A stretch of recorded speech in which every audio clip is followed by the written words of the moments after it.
Confirmed Hextech is fentanyl. No.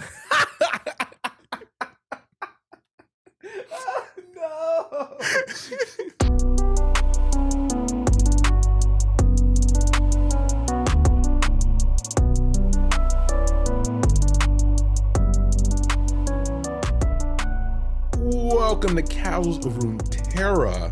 Got another special for you. The Arcane Council Archives, Jayce's Journal episode. I'm your host, Ryan, here with your other host, Hedge. We're so official now. We're in the archives. I know, right? We're wearing suits for this, but no one will ever say that. No one will know. What a waste of money. We shouldn't have done this. Well, what's not a waste of money or time is housekeeping. You can listen to us everywhere, anywhere, and visit us at podcast.core to find out where that is. All our info is there. You can follow us on any platform you prefer. We appreciate it. And if you need to contact us, you can email us at podcastcore@gmail.com. Please leave a like, follow, and a short review/comment wherever you decide to listen. But the best way is to tell a friend to value the notes by listening to the Casuals of Runeterra podcast. Oh, I like that. That was clean. So this is a different episode, different type. We're going to hop right into it. So what are the Arcane Council Archives? So during the Arcane event, which was great over a couple weeks, Riot has in the League of Legends client a section called the Council Archives. And this has broken up into 4 parts. And these 4 parts kind of focus on different aspects of the show, but also different characters involved with them. So this is broken up into Jace, Vi, Caitlyn, and Jinx in that order of release. And every week they would open up a new vault for you to go into. And the way it's set up is kind of like an adventure style game, kind of a point and click, give you some things to click on, and it gives you more information about the background of both the story of Arcane, what's happening, and more details in general. So we're going to hop into Jayce's journal first. One additional thing. So we talked about this in our Jayce episode, which is episode 61. Check it out if you haven't. And in our Arcane content is that a lot of this, if you've watched Arcane already, this is going to feed more details into you. Some of this you may already know. If you haven't watched it yet, there may be some spoilers here. So kind of, tread lightly. We recommend you listen to all of our content related to Piltover. It'll help you out and watch the show. This show's great. But some of this could be retcon in the future. Who knows? We got season 2 finally announced, which is cool. Yeah, and the big thing is just watch the show. It's really good. It's so good. And as enjoyable as this content is, it will not behoove you to watch the show before taking it in. So it is a lot of fun, and we've talked about it before, just like privately, but a lot of people are kind of adverse to reading. So watch the show and then hit play back on this, and we'll catch you up to speed. We got you. Yeah, listen. We know a lot of people out there don't want to play League of Legends. We get it. It's toxic. So we're gonna bring this content to you in an easy, listenable format while you drive, cook, or do whatever. And there'll be no flaming here. Maybe we might troll a little bit. We don't know. Yeah, I might run it down mid. You can't stop me.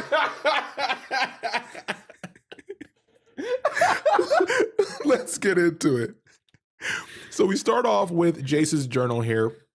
And the first entry is Far From Home. This is section 1. And the first thing we get is a reference to some materials, right? He talks about the Talus Forge, which is important.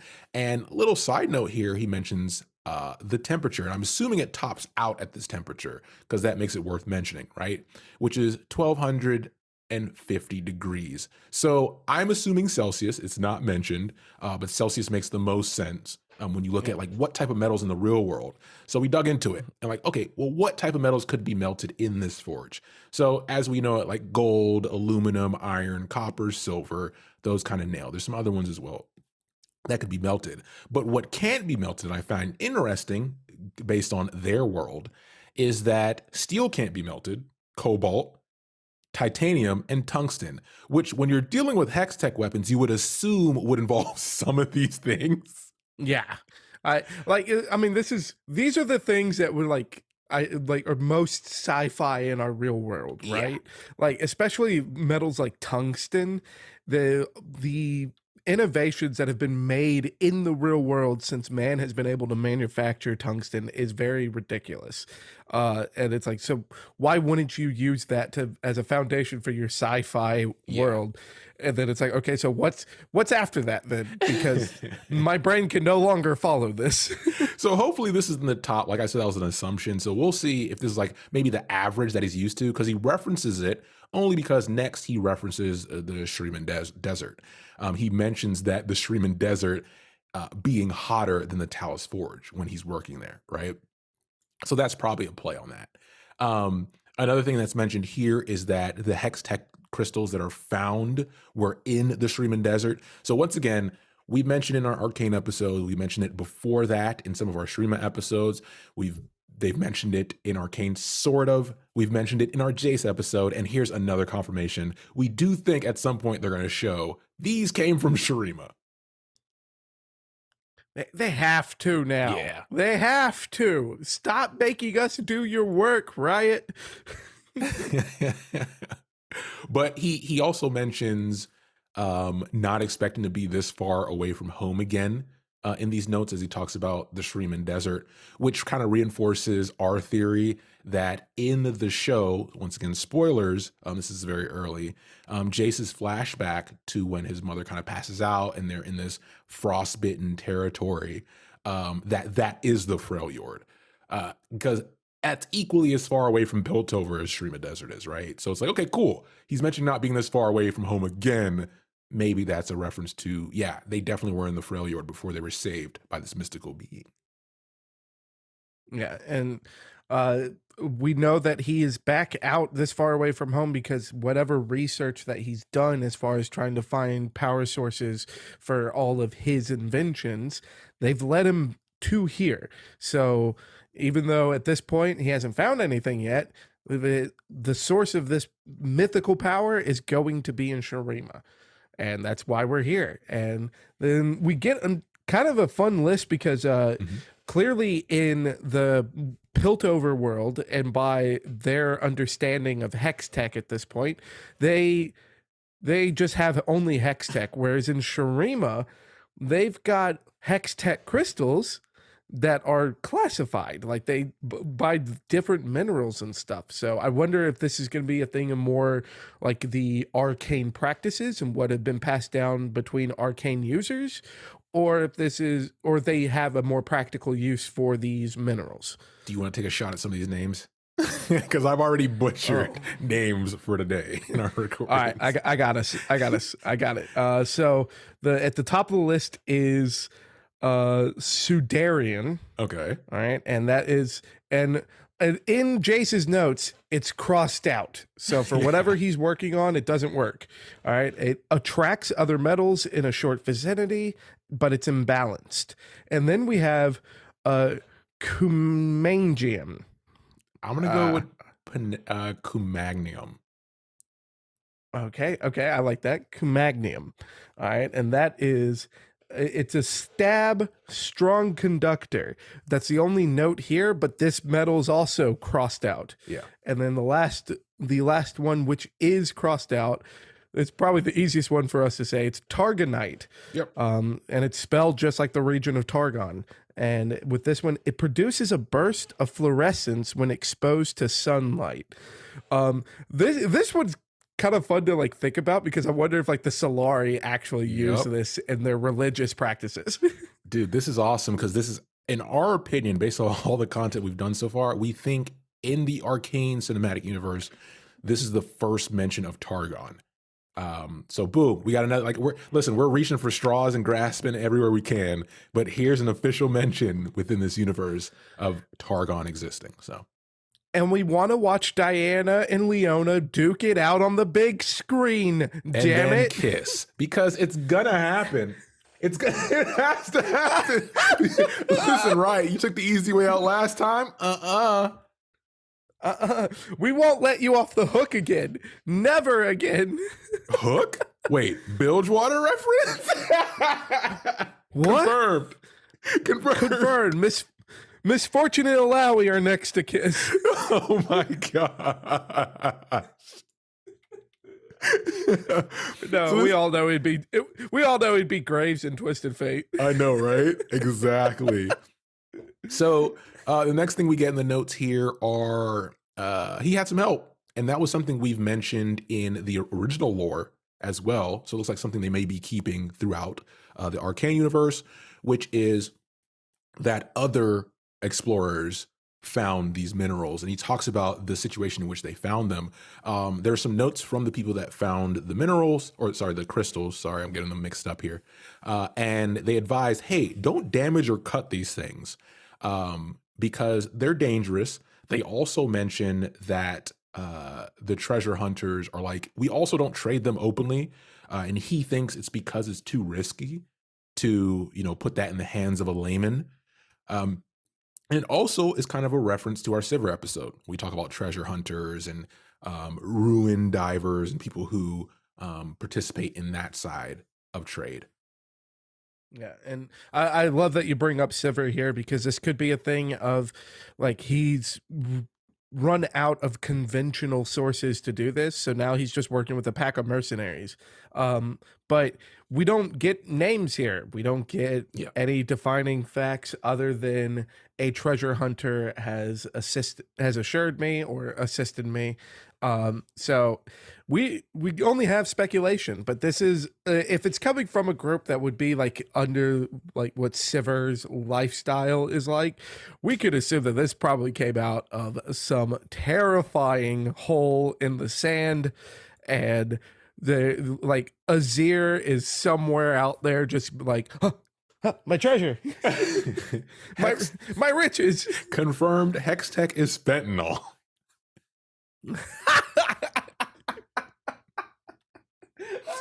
No, you monster.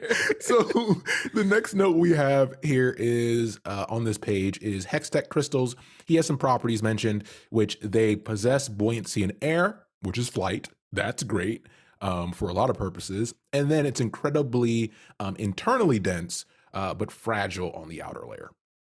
Yeah. As far as like the fragility and the unstable nature of this stuff, I think Arcane does a better job of explaining what that looks like than what we'll ever do. Yes. It involves a lot of explosions, and it involves a lot of the only thing surviving is the Hextech cores. So check out the show if you want to see what this fragility looks like. So this takes us to section 2 of his journal, where, speaking of explosions, we talked about his one source being the treasure hunters, the other source being actual excavators. And there's a statement here from an explosion that happened at the dig site. The statement says that once struck, the crystal created this blue light, this suspension field type thing, and then it exploded, right? And then there's also references here to the explorers being related to the Caramans clan, which is Caitlyn's parents and his sponsors. So that's another what is it called?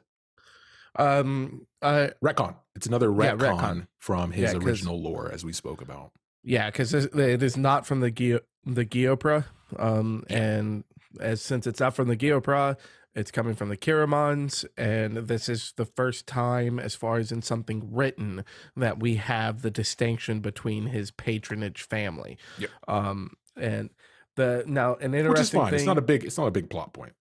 It's not a big plot point, but like the interesting thing that we've got here is that what is a little bit counterintuitive, or I wouldn't say counterintuitive, it's different from the show though, is that in the show, the Kiramans had no idea what Jace was working on. Yeah. But as far as with this whole trip to Shurima was funded by the Kiramans. Yep.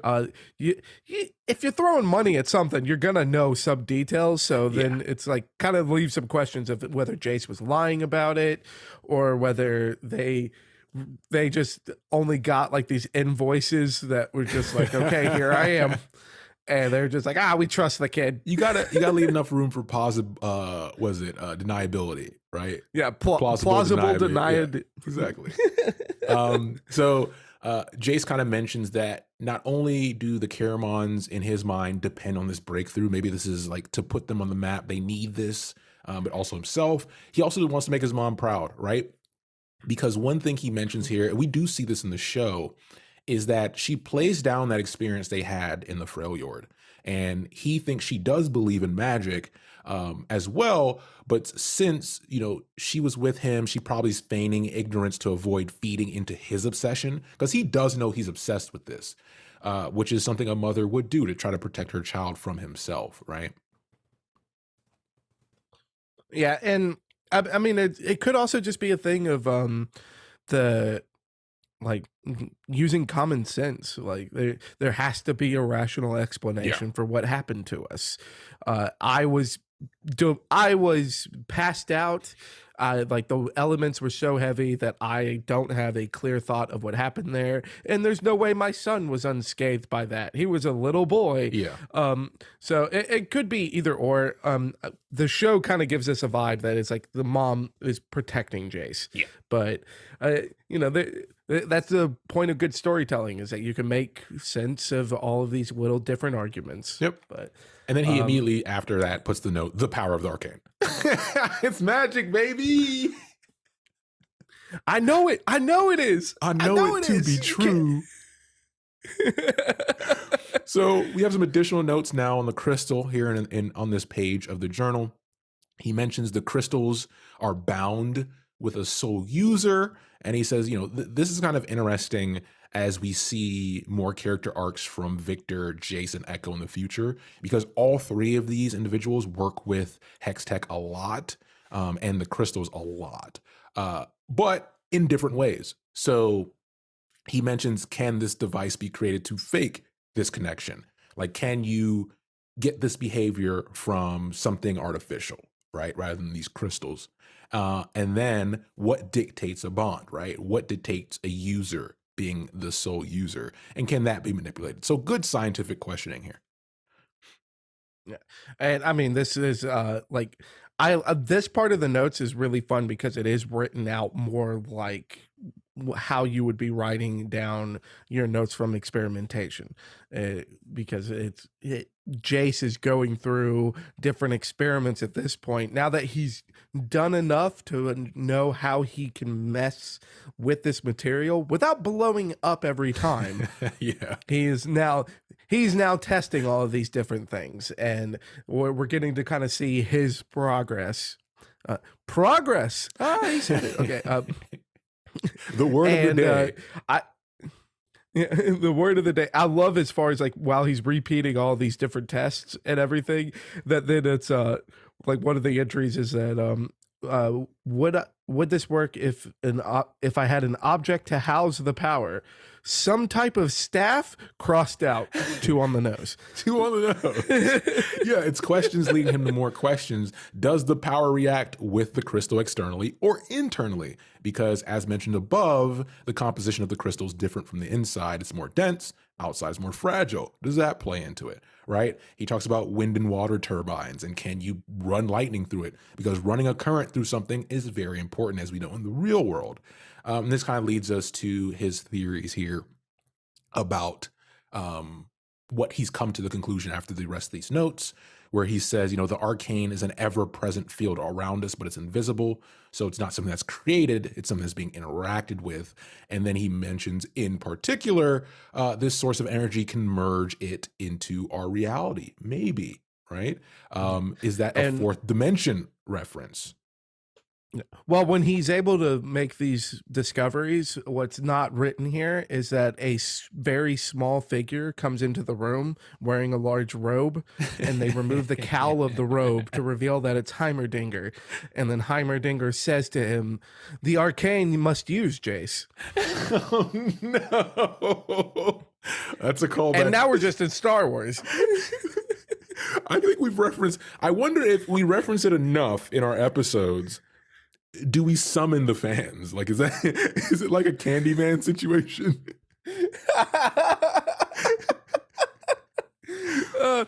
We gotta record and like looking in the mirror now. I'm just gonna look at only like my camera. And just Heimer is Yoda. Heimer is Yoda. Heimer is Yoda. No.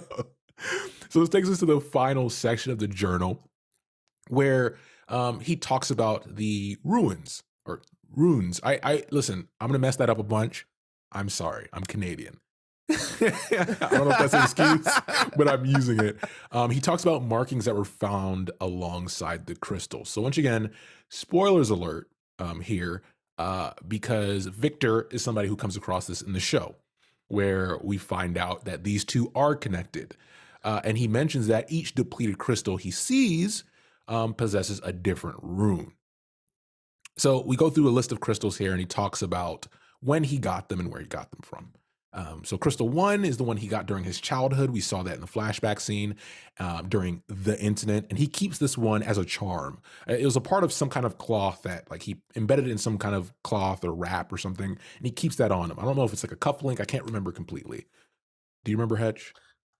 Like, to me, it looked more like a keychain. Yeah.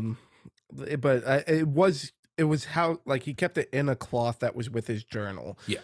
So it was kind of weird. Like, it's hard to explain how it was there, and it's not something that's brought up too much in the show. Yeah. If you remember, let us know in the comments. Yeah. Hit us up with that. Save us from ourselves.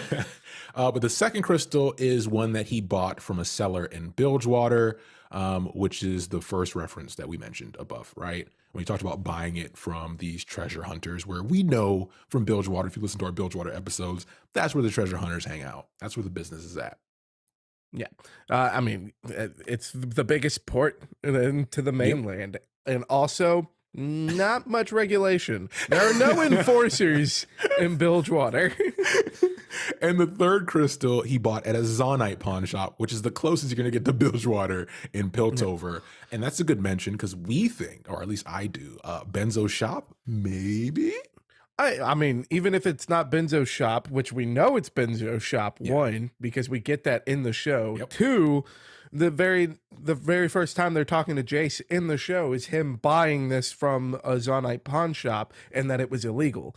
Yep. So it's Benzo's shop. Like, this is we're at the point too where, like, outside of this journal entry, like, the next 2 journal entries are from basically directly from the show. Yep. Like, it goes parallel with the show. You can pick up what time in the show it was at. This is the end of where we're kind of before what's happening in the show. So it's Benzo's shop, 100%. Add us if you don't believe us. We'll argue it until we get bored of it. Yep. And then we get to the little bit left here where Jace talks about it. He's unable to decipher the runes. See, I did it. The runes himself. And there must be a key to unlocking the crystal's power. We know from the show that Victor's the one that helps him figure this out. And as Victor, once again, spoilers, starts to graft on himself, these runes become part of it as well. But one thing that we don't really think about, which is cool here, is he mentions, is the language alphabetic? Is it character-based? Do the letters correspond with a spoken word or just a thought? Can it be phrases that are chained together? And can the effect be mimicked by another power source? So those are some cool questions that I never thought about once we had the reveal that the crystals are associated with actual words and language. Yeah, and it's a very astute observation too, because, like, in a scientific world and environment, you're going to be looking at these things that do things that shouldn't be possible, and they've got all these symbols on it and stuff, and it's like that's probably like some religious fanatic thing, and Jace is looking at it and taking it very seriously. Yeah. So it just shows how open-minded Jace is to his own research. Like, he is not locked in the beliefs of Piltover, but he's using the understandings he has thanks to Piltover to look beyond, which is really cool. And it's not until after all of these notes that we get at the very end, is it dangerous? And it's like, Jace, are you idiot? For real, dude? For real? Classic scientist. You even have a mention of a miner that gave you a firsthand account of what one of these explosions looked like, who A, didn't want to be named, and then B, was like, yeah, I only got caught a glimpse of a blue light before the waves, the shock waves hit me and knocked me the hell out. And yeah, but now you're going to go, Oh, is this dangerous? Yeah, confirmed. Jace thinks fentanyl's not dangerous. Oh But God. that brings it to an end here. So the plan is, this is a cool little, as we said, addition that Riot decided to do alongside the show, which had plenty of information in it. And we've been swarming you all with information from Arcane, from Piltover for a while now. So there's going to be more. The next plan is to do the Warden's write-ups, which will follow Vi, and then we'll follow that with the Grand Conspiracy, which was Caitlyn on her journey to kind of track things down, and then we'll finish up with the Adventures of Jinx, which we'll get into some stuff from her perspective. And if this is something that you enjoyed, first and foremost, let us know. Yeah. That's at podcastcore@gmail.com, because it would be nice to know that other people are enjoying it as much as we are. Yeah. But if you did enjoy this, there's a ton of content here, which you can find in the League of Legends client, as well as through like some of like the wikis and stuff that we didn't even touch on in this episode. Like there's other things that, like some of the items on the desk and stuff that kind of give, fun little excerpts and details. There's a ton of content that's here, and just off of us scratching the surface, we've been able to put a whole episode together. So if you enjoyed it, check out the archive, go read through it. There's a lot of fun stuff there. Yeah, let us know. And if you want to see it yourself, because that might not be in the client forever, I did find out that there are some YouTube videos of people who go through it for you. Like they'll click on the items and they'll let it sit for a bit so you can read and see. So there's no time limit on this. If you listen to this and want to go see it yourself, it's really cool how it's laid out. It's really thoughtfully thematic as well.